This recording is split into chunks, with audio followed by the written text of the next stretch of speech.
Do you think Russ should stay or go?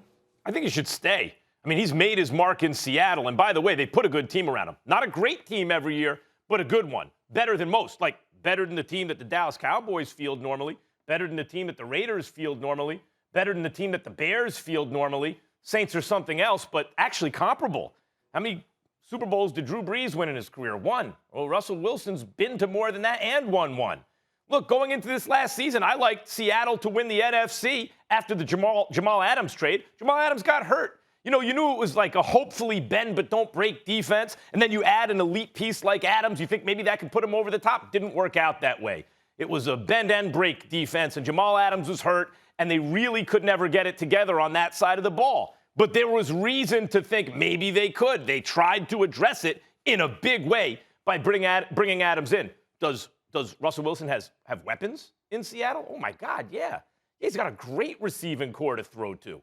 Does he have an offensive line? And he threw his offensive line under the bus when he made those comments initially about how often he was hitting everything. Let me say this.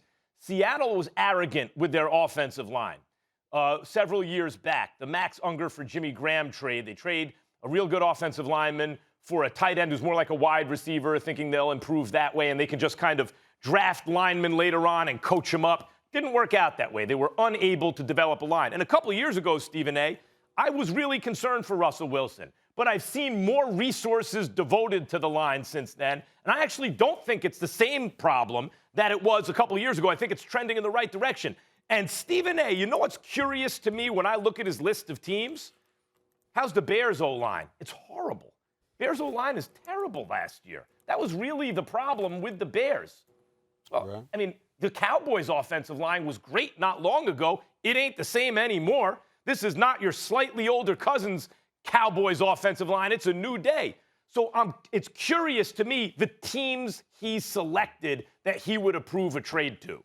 Well, not all of them are that curious to me. A couple of things that we need to get out of the way. Number one, if you're Russell Wilson, here's why the Dallas Cowboys would be on your list. It's called comfort, Max Kellerman. So let me get this straight. You could be mediocre, miss the playoffs more times than you make them over the last quarter century, and still be relevant and still make dollars because you're still in the spotlight. That's not a bad deal for a football player. So let's take that into consideration because that would be one of the reasons why they would want to be a Cowboy. It certainly ain't because they're winning.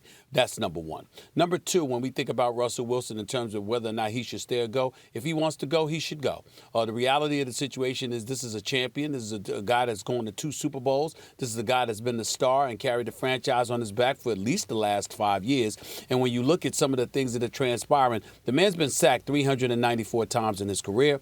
That's one of the top 2 in terms of being sacked. He's been hit over 1,100 times. And this is the star of your franchise who's been basically abused in that regard.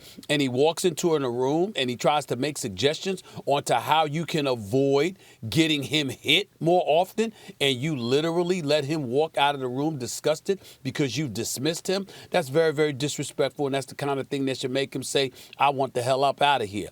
Now, in terms of the teams that he should go to, let me say this to you. Easily for me, it's the New Orleans Saints.